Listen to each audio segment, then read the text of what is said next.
The Kremlin spokesperson has made an unverified claim that a Ukrainian sabotage group has crossed into Russian territory. Dmitry Peskov said Russian troops and intelligence officials were taking steps to eliminate the group, which he said entered the Belgorod region bordering Ukraine. Media reports quoting Ukrainian military intelligence say they were in fact Russian citizens from two armed groups and not Ukrainians. DW and other media sources have not been able to verify the claims of either side. And for more on this, we can speak to DW's Moscow bureau chief Yuri Reshetto, who joins us now from Riga in Latvia, because DW is banned from reporting in Russia. Yuri, what more can you tell us about what's happened here?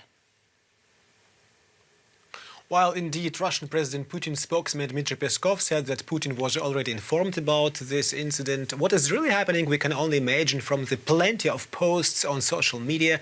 Among them there is a video with a warning allegedly on the radio to leave the city of Belgorod as soon as possible on the border to Ukraine. The city is supposed to be no longer safe. It's unclear where this video came from and whether it's even real.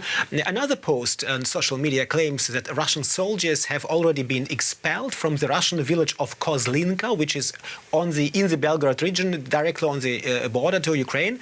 The governor of Belgorod has announced that Russian security forces are now taking action to eliminate the enemy. He said the question is who this supposed enemy is, who allegedly invaded the Belgorod region. I wanted to ask you, what do we know about the alleged perpetrators? Yes, we are talking about two armed groups are mentioned at least, a certain Legion of Freedom of Russia and the so-called Russian Volunteer Corps.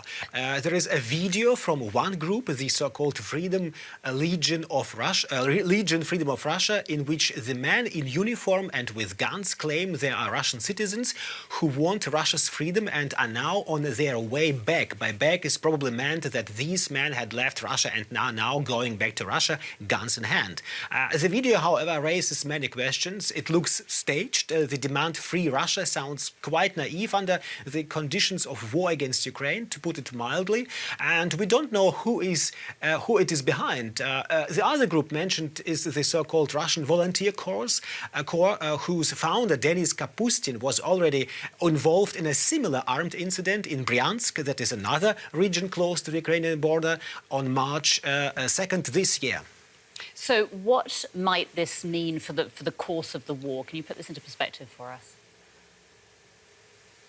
Well, we have to be very careful because it's unclear who is really behind it. The Kremlin calls, however, it Ukrainian sabotage in the Belgorod region, and the aim is supposed to shift attention from the Bakhmut direction to minimize the political effect of the loss of Bakhmut. That's at least what the Kremlin spokesman Peskov said. And we heard on the other side President Zelensky's former advisor, who writes, perhaps ironically, freedom for Russia begins today. So in both cases, I would say this war is clearly also a war of propaganda.